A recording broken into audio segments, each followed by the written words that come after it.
Halo, salam hangat. Saya Dr. Eko Nugroho. Baru-baru ini saya membaca statistik mengenai frekuensi terjadinya prediabetes dan diabetes. Menurut statistik tersebut, rata-rata 1 dari 3 orang di dunia menderita prediabetes dan 1 dari 10 orang menderita diabetes, di mana bahkan separuh dari mereka tidak menyadari bahwa mereka mengidap penyakit ini. Kadar gula darah yang tinggi secara terus-menerus dapat menyebabkan banyak kerusakan pada tubuh kita.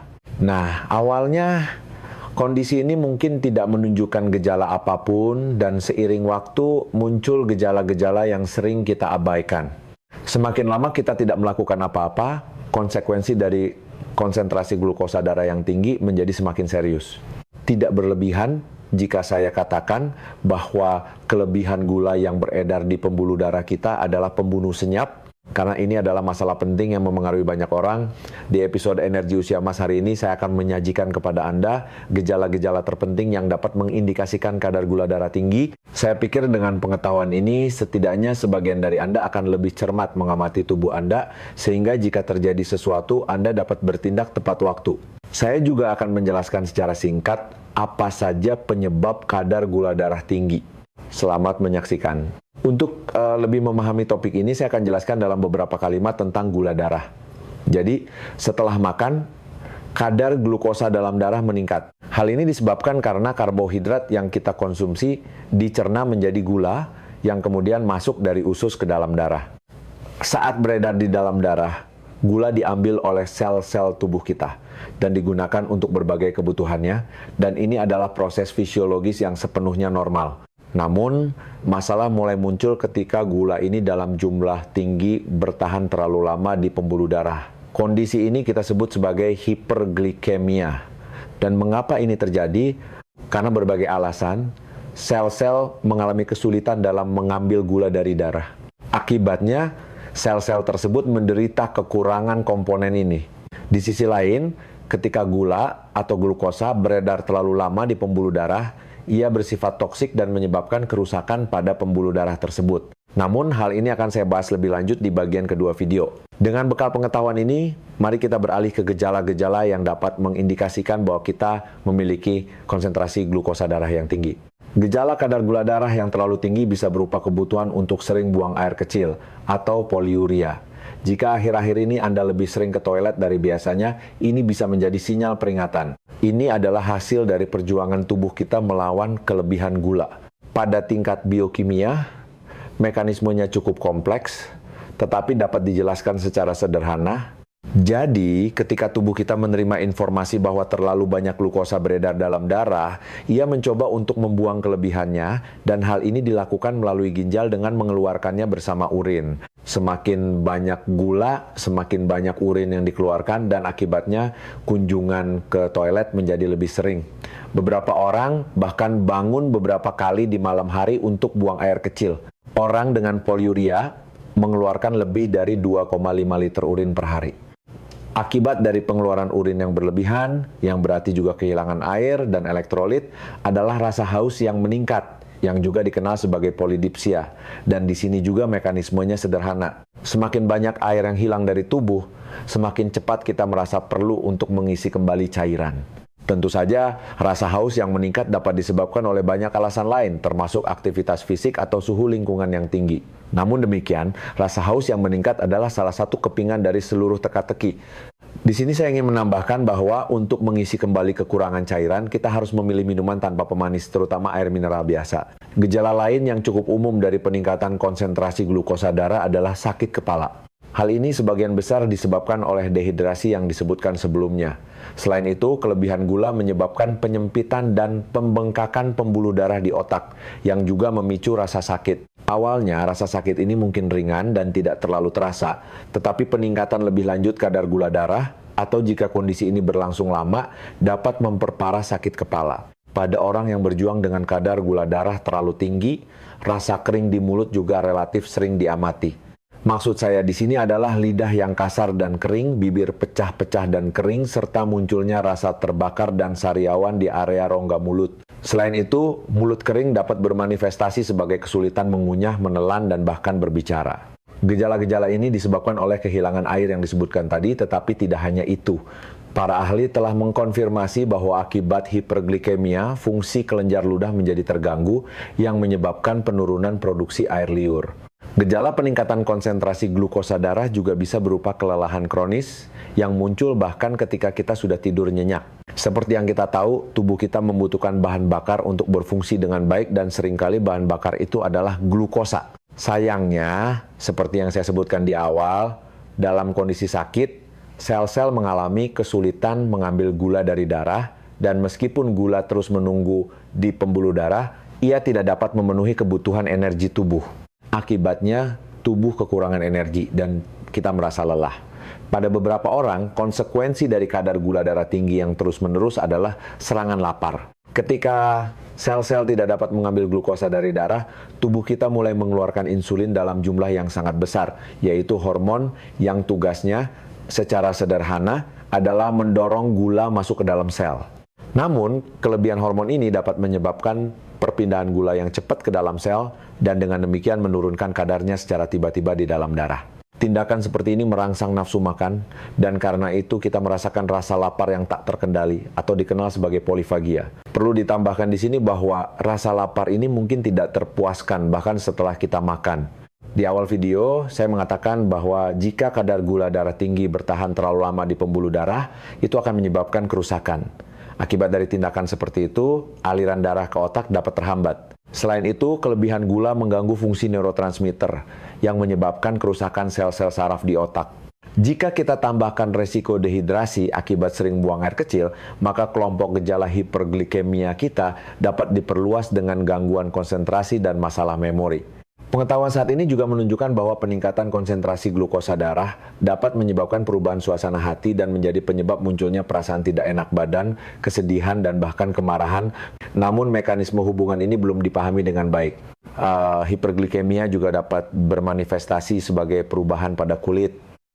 Yang saya maksud di sini terutama adalah rasa gatal, peradangan, pengelupasan epidermis, dan bahkan penggelapan kulit, terutama di sekitar leher, ketiak, dan selangkangan. Selain itu, kulit orang yang menderita diabetes menjadi kurang elastis.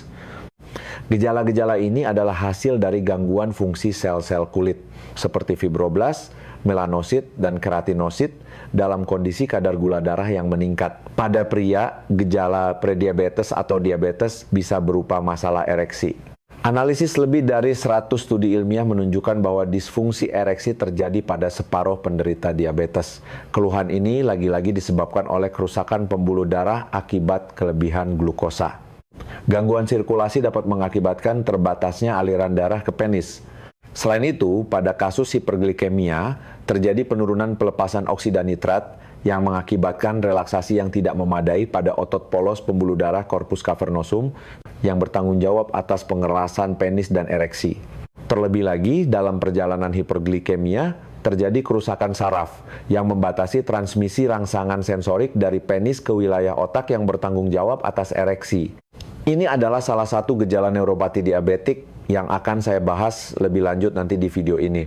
Dengan kata lain, ada banyak mekanisme di mana jumlah glukosa yang terlalu tinggi menghalangi ereksi dan hubungan seksual. Sebelum saya melanjutkan, saya dengan tulus mengundang Anda untuk menjadi pembaca buletin email gratis saya dalam bentuk jurnal kesehatan pagi. Ada banyak sekali pengetahuan kesehatan yang penting dan mendesak yang patut diketahui. Oleh karena itu saya memutuskan bahwa sebagai tambahan untuk channel Energi Usia Emas, saya membuat buletin email harian di mana saya secara singkat dan praktis membahas cara-cara paling menarik dan efektif untuk menjaga kesehatan. Anda akan menerima jurnal ini dari Senin hingga Jumat di kotak masuk email Anda, terbit pada jam 6 pagi, dan seperti yang saya sebutkan, isinya ringan sehingga menjadi bacaan yang baik untuk menemani kopi atau teh pagi Anda. Untuk berlangganan jurnal ini, kunjungi www.energiusiaimas.com buletin.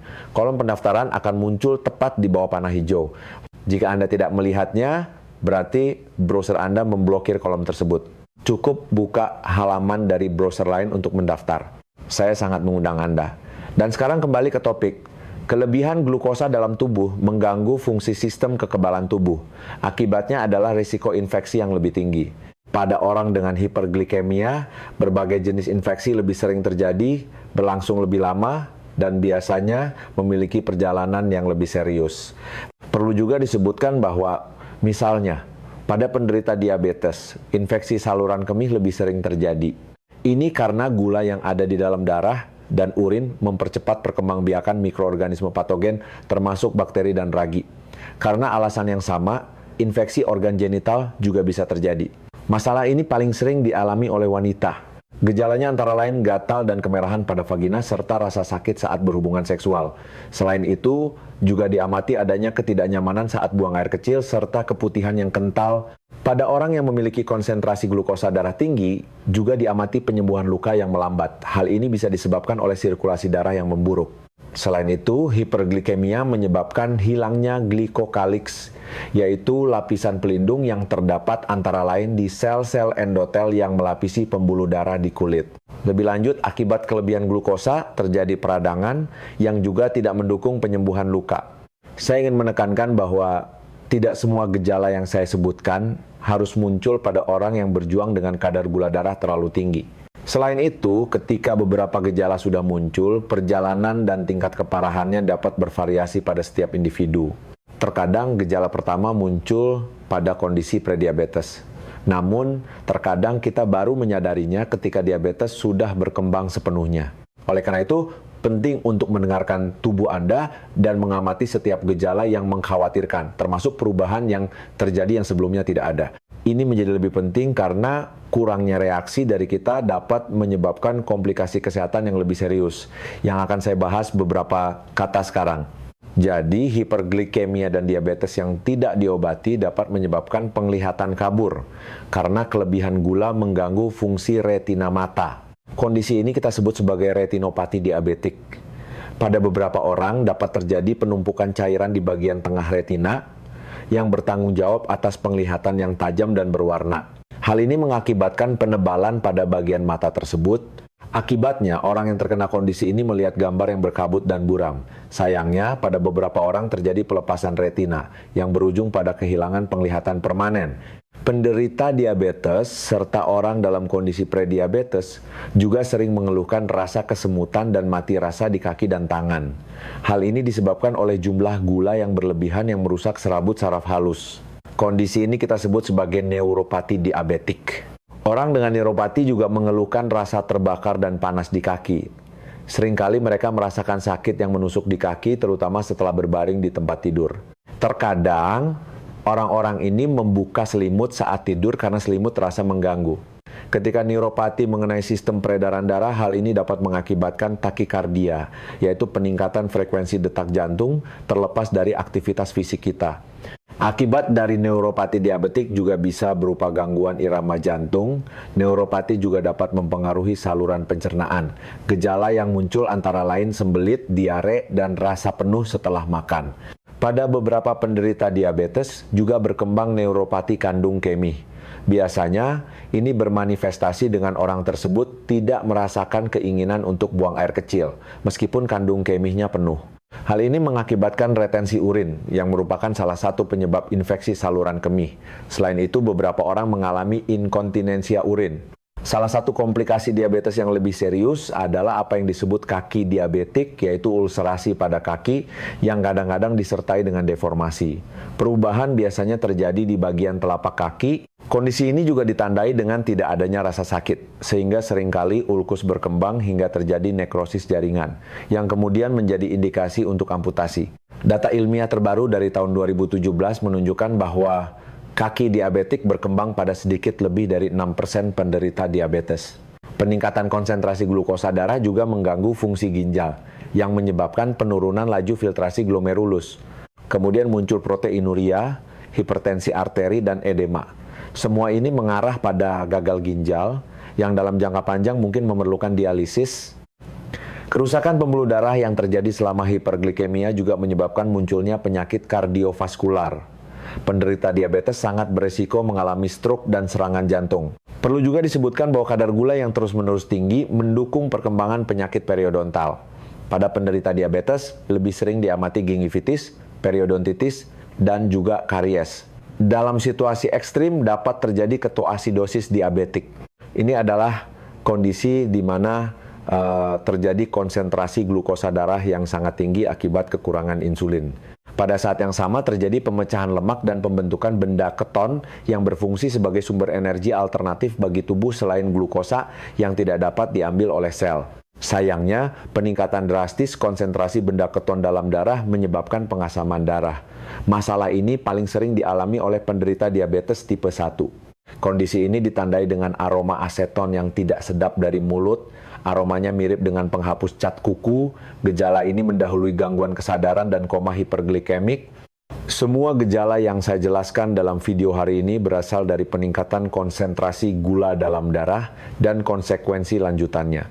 Anda mungkin bertanya-tanya, apa yang saya maksud dengan kadar gula darah tinggi? Jadi, menurut posisi resmi banyak asosiasi ilmiah, kadar gula darah puasa yang normal berada di antara 70 hingga 99 mg per desiliter. Oleh karena itu, kita berbicara tentang konsentrasi gula tinggi ketika melebihi 100 mg per desiliter.